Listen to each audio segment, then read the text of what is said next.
أنا حدي بحقلبنا حدي وردور بحدي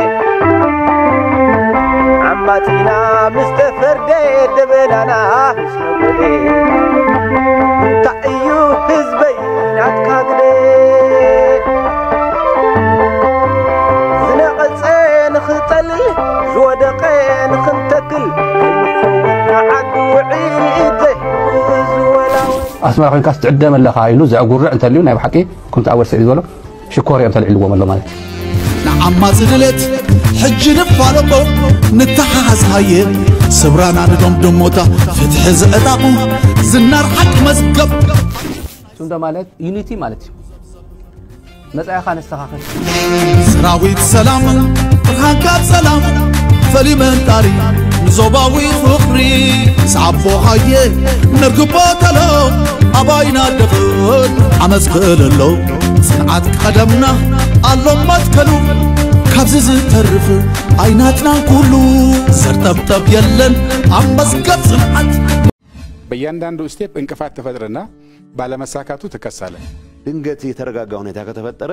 በተለየ መልኩ ጎዳለሁ ብሎ የሚያፈል ከግርግር ብቻ እንደሚያተርፍ የሚያምን ኃይል አለ አስቀረት ይቻል ነበር አብሮ እየዶለተ ብሎ ግን መሬታችን ተይዟል ደሞ ብሎ ሚዲያ ሲያገኝ ይከሳል እኛ ለምንበት የሆነ ነገር ተደረገ መንግስት አስረክበው መጡ ምናምን ይሉት ወሬ አለ የምን መንግስት ተፈናቃይን መልስ ሲባል ተፈናቃይ በወታደር እጄ ካልገባው ብሎ ሆን ብሎ ያደናቀፈው ሰው ተፈናቃዮቻችን እዚህ ተሰቃዩ ነው ይላል ወቅናም በተመለከተ ያለው ሁኔታ ምንድነው ፓርቲ ሰራዊት የለው በቃ ህወሓት ሰራዊት ስለተባለ ህወሓት ሰራዊት ይዤ ልቀጥላለሁ ሊሆን አይችልም መጥቶ ተነጋግሮ ተስማምቶ ፈርሞ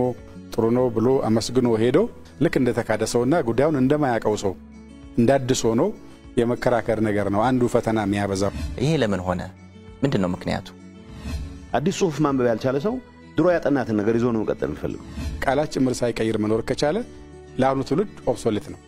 ምንም ርባና የለውም ማለት ነው ቀደማዊ ሚኒስተር አብይ አህመድ ነሶማሊላንድ አፍልጦ ሀገር ካብሃበ ሰራዊት ኤርትራ ድማ ነትግራይ ድማ ሀገርና ይምዃን አፍልጦ ከቢሉ አውል ሲዒድም አውንታውን አሉታውን ወግነና ሒዙ ዝቀጸለ ዘሎ ጽምዶ ዝተሰየመ ምንቅስቃስ ነጠፍት ማህበራዊ ሚዲያ እናኸረር ሀገራው ዛዕባ በዝኾነሉ ሰዓት ትምንቅስቃስ መን ክረብሕ ንሰላም ወላስ ንኹና ዝብል አጀንዳ ከፍትፍት ዝጸንሐ እዩ አበ ትንፋስ ዘይህብ አኺባ ተጸሚዳ ከም ዘላ ዝንገረላ ውድብ ሕወሓት ኣብተ ጽምዶ ዝብል ምንቅስቃስ سلامو عرق المفتار إذا تحوس مهلاوا في الفلات ستقوموا يوم أنفت تمدون تجراي هجرنا مقبار زجبر كويا يوزبل أول سعيد مس حزب تجراي كنا مسكالوت أكلات هابز جبر زلوا لزب سراوي تجراي TDF كم أون سراوي شعبية EDF حبيروم كسر حموخانهم كابو منجس فيدرال زمت أو كيناتون تجراين إرتران نبرا خيخونا كم زتت عمدا يوم هجدفها وين فليتهم هجرات تجراي نمكحد إرتران تجراي فلتوت مخانون تفليتو أباز حلف ورح جميرو تمدو زبل أجندا فتيروم سلام وركبنا ندل زبل عرس تزهبو زلو تركب حق إني عدليتن سلام نيوزبلو وكوانت خونو كم يلوم كيودو دماس اللي ارترات حق يكونن زنقركاك نقركاز دليت رح يوز نقركاز بالملأختوني حلفو بفتنة كابت ألا أنا فتاوس غير شعبيان هزب تقراي أني فلتلكا كاب زبل تانيحو كاب إتوبيا فلينا هاجر كنقبرو كمينا زبلو زلو نده قدف نتقراي فلتو كاب مخانوم نزمتهم دمام تحقاقيزناون كنمكتينا يبلولو تمدو زبلت أوعيت زقبر زلو قدف ناب هاجرنا تقاروح نقدينا زوخون عينت نتقفتو محبراو ميديا قد إلكم كتمتو تغل إخو مبالو سعيبو وابز حلفا مس نتقف محبراو ميديا لفعتي تسفا زقبرو ركب أتناحيرو كتسيلو إيو نقاديت إنيا ستالين دما أباس مراك أبابلا كيرلو أبتزنبرا نايت انت تقراي حزب بسراويت إرتران سراويت إثيوبيان زفت أمغو جونوسايد بفلاي دما ጭካነ ሰራዊት ኤርትራ ጋዜጠኛ ስታሊን ኣብ ሙቁላህ ልዑል ገደን ይርዎ ህዝብ ድማ ጋዜጠኛ ስታሊን ናብ ሻዕብያ ዝጎይ ዘሎን ታይርክብ እዩ ዝብል ሕቶውን ብዙሓት ዘለዓልዎ እዮም ምስ መንግስቲ ኢትዮጵያ ብውዕለ ፕሪቶሪያ ጽገምና ንፈትሕ ተባሂሉ ርክብ ዝተጀመረን ትኸውን ምስ ኤርትራ ዝግበር ርክብ ግን ብምንታይ ጉዳይና ንራኸብ ዝብል ሕቶ ዘለዕሉውን ብዙሓት እዮም ኣብ ዝግበሩ ርክባት ትግራይ ተመሊሳ በኩናት ከይትጥበስውን ስግኣት ኣሎ ነቲ ጽምዶ ዝብል ርክብ ዝተቃውመ ውድብ ናጽ ናጽነት ትግራይ ውን በሎም ዕለት ነተጽምዶ ዝብል ዝግበር ዘሎ ዝምድና ዝነጸገን ትኸውን ኣብዚ ትግራይ ኣትያቶ ዘሎ ኩነታት ዘዋጽ መንገዲ ግቡጥ መንጉኝነት ክኸውን ኣለዎ ይብል ህወሓት ምስ ሓይልታት ጽንተት ይጸምደሉ ህወሓት ንሰማዕታት ናጽነት ሸውዓት ተሻብ ዝጠለመ ጉጅለዩ ናጽነት ድማ መፈራርሕ ክኸውን ይግባን ከብሉና ተሐሳሲቡ ውድብ ናጽነት ትግራይ ኣብቲ ብሎም ዕለት ዝሃቡ መግለጺ እዚ ከምዚሉ እንዳሃለወ ጀነራል ታደሰ ወረደ ናብ ጅማ ምሪሑ ምስ መንግስት ፌደራል ዝተፈላልዩ ርክባት ኣብ ዝገብረሉ ዘለዋን አቦ መንበር ውድብ ህወሓት ዶክተር ደብረጽዮን ገብረ ሚካኤል ሓላፊት ቤት ጽሕፈት ዝተውድብ ወይዝሮ ፈትለወርቅ ገብረ እግዚአብሔር ሓዊሱ ካልኦት ልዓሎት ኣመራርሓቱ ትውድብ ምስ ኣምባሳደር ኣሜሪካ በኢትዮጵያ ኤርቪን ማሲንጋ ድማ ይዝትየሉ ከተማ ሽረ እቲ ኣምባሳደር በህሉ ኩነታት ትግራይ ሂቡ ምስ ልዓሎት ኣመራርሓ ውድብ ህወሓት ኣምብዝታይ ዝርከብ እንትኸውን ኣምባሳደር ኣሜሪካ በኢትዮጵያ ኤርቪን ማሲንጋ ኣብ እዋናዊ ዛዕባታት ንምዝታይ ህልው ኩነታት ተመዛበልቲ ንምዕዛብ ድማ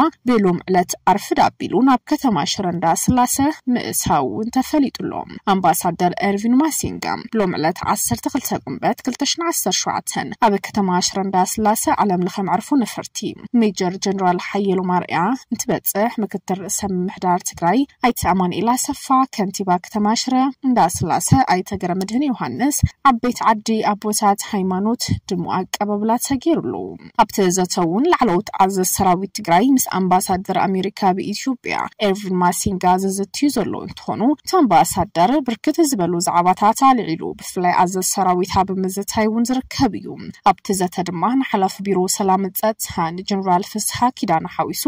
ካልኦት ኣዘ ሰራዊት ውን ተረኺቦም እዮም ብኻልእ ድማ በርክባት ተጸሚዶም ዘለው መራሕቲ ትግራይ ህወሓት ዝገብሩ ዘላ ርክባት ህነቕፉ ዝረኣዩ ውሑዳት ኣይኾኑን ኣብ መንግስቲ ብልጽግና ስልጣን ዝተዋሃቦ ጌታቸው ረዳ ካብ ተዘራራቢ ኮይኑ ዝቐነ ቃለ መሕተቱ ስዒቡ ሕዝውን ምስ ሬድዋን ሁሴን ድማ ካለ ኣጀንዳ ሒዙ ደበኺሉሎ